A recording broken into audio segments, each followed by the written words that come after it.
Adillah pada kami tak bodoh, meski memang kami tak pandai, tapi kami berjanji akan tetap mengkritik sesuai isi hati.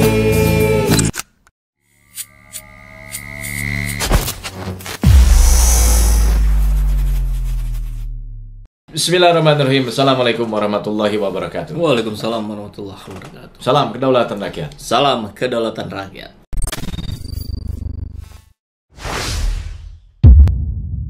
Ada yang menarik dari sebuah perbincangan, diskusi, perdebatan di stasiun televisi, kan? Yaitu di Kompas TV, kan? Dilihatnya Pak Eko ini menyampaikan BPS tuh, lembaga resmi negara. Iya, tapi ada data berapa berkurangnya jumlah penduduk miskin di Jawa Tengah. Itu prestasi. Iya, memang dibanding sama Provinsi Jakarta pasti lebih bagus Jakarta tingkat kemakmurannya. Tapi melihat prestasi seorang pemimpin kita dilihat dari masyarakat, Pak Eko. Kok kun tadi itu aku ikut tadi yang budget itu? Iya, kan ini kan pernah kita bahas ya waktu perayaan ulang tahun Ganjar First. Tapi kita belum tahu. Iya, siapa yang ketuanya lah gitu ketuanya, ya. Dan di tayangan itu sudah jelas bahwa ternyata Eko Kun tadi nyebut namanya aja susah ya. Emang orangnya juga susah itu. Iya, berarti nggak setuju nih sebenarnya mulut saya ngomong gitu. Tapi yang menarik adalah bagaimana Trimedia ini mempertanyakan apa sih sebenarnya prestasi dari Ganjar gitu kan. Ya dijawab dengan ya normatif dan validitas datanya juga menurut saya dipertanyakan karena ini bicara soal survei, kan. Seperti yang terjadi di diskusi Kompas TV itu antara Trimedia dan Eko Kun tadi, saya kira nampak sekali kekesalan pihak PDIP terhadap Ganjar Pranowo ini sudah tidak bisa lagi ditutup-tutupi. Nah, kalau dalam posisi Ganjar Pranowo-nya sendiri, ini sih ada yang mudah untuk kita tebak karena sebetulnya kan saya berharap kemarin itu Ganjaris itu memiliki cara-cara baru, memiliki pola-pola baru, hasil mereka sebagai para buzzer 7 tahun beraktivitas sebagai buzzer istana gitu. Kebayang saya begitu, tapi ternyata kalau sekilas saja kita lihat dari apa yang disampaikan oleh ketua Ganjarisnya Eko Kun tadi, itu nggak ada hal baru, itu nggak ada hal yang bersifat inovatif sebagai seorang relawan Ganjar. Yang membedakan dia sebagai relawan Jokowi gitulah ya kurang lebih. Yeah. Survei-survei yang dilakukan oleh Carta Politika misalnya itu elektabilitas Pak Ganjar di Jawa Tengah itu 70% lebih. Bahkan elektabilitas mereka akan memilih Ganjar lagi 70% lebih. Tolong Pak Edi Kuntadi berikan kepada saya dan pemirsa Kompas TV apa prestasi Pak Ganjar soal elektabilitas itu. Ya, kenapa elektabilitasnya bagus? Karena rekam jejaknya tidak pernah ditampilkan. Eko Kun tadi kita simak videonya ya, itu jelas menunjukkan dia hanya berpatokan pada survei. Survei apa? Carta Politika kalau nggak salah yang dia ambil. Anda lupa ya, survei itu mudah diotak-atik. Satu itu. Kemudian Anda sendiri ditantang beberapa kali oleh Trimedia untuk menunjukkan apa prestasi Ganjar selain pencitraan di medsos. Itu nggak bisa Anda jawab. Eko Kun tadi nggak bisa menjawab. Balik lagi ke survei. Presiden survei kali ya dia. Tapi saya ingin menanggapi tadi sebagai statement provinsi termiskin. Dilihatnya bukan angka akhirnya, Bang Trimet. Dilihatnya Pak Eko ini menyampaikan BPS tuh, lembaga resmi negara.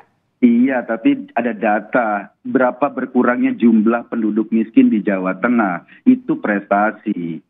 Iya, memang dibanding sama Provinsi Jakarta pasti lebih bagus Jakarta tingkat kemakmurannya. Tapi melihat prestasi seorang pemimpin itu dilihat dari masyarakat, Pak Eko. Bukan data sesat. BPS.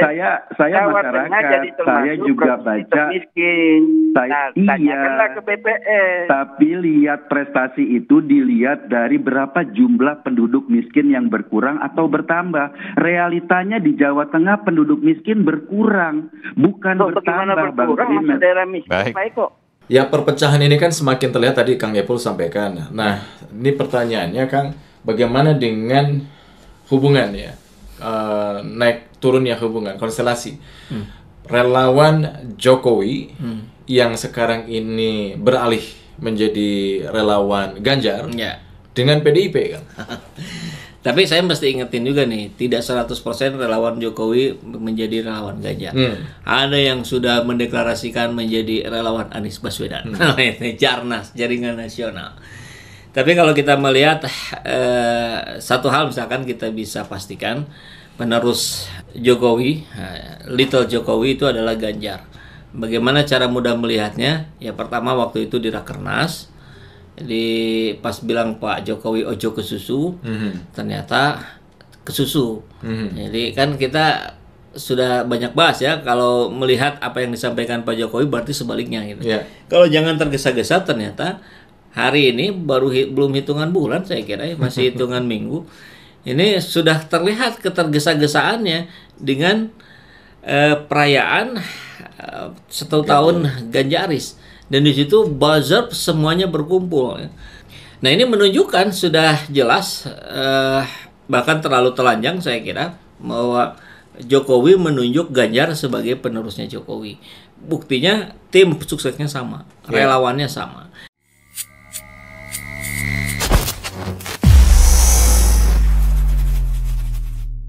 Sekarang sahabat bisa lihat di depan ya, ini ada kopi.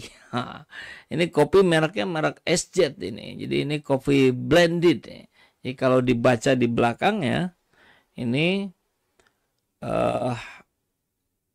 original Cikalong Wetan, Indonesia. Jadi ini daerah dekat-dekat sini, dekat Bandung. Profilnya medium to dark, prosesnya natural ya. Jadi ini blended Arabica Robusta. Ini kita jual untuk kita jadikan sebagai sebuah pergerakan kita dalam menegakkan keadilan dan melawan kezaliman. Tentu di situ membutuhkan dana yang tidak sedikit untuk proses perjuangan kita. Jadi kita coba cari jalan ya, gimana caranya. Salah satunya kita jualan kopi ini, merek SZ. Ini gambarnya ini di sini ya, SZ Blended Coffee, sahabat perubahan. Harganya ini berapa tadi lupa saya. Baru soalnya baru diproduksi sama tim. Ini 75 ya, ini 45, ini 200 gram, ini 100 gram ya. Bentuknya toples. Baik, dan buat sahabat SZ juga kalau yang mau bergabung dengan saya dengan lebih intensif, dengan lebih dekat, itu bisa gabung sebagai membership, sebagai pelanggan ya. Jadi nanti akan ada video-video khusus, akan ada diskusi-diskusi khusus, bahkan pertemuan-pertemuan khusus saya dengan sahabat SZ yang sudah menjadi member di channel ini. Caranya gimana? Ya kalau di handphone suka ada tombol gabung atau join. Nah klik aja itu ya, kemudian ikuti petunjuk berikutnya. Begitu ya.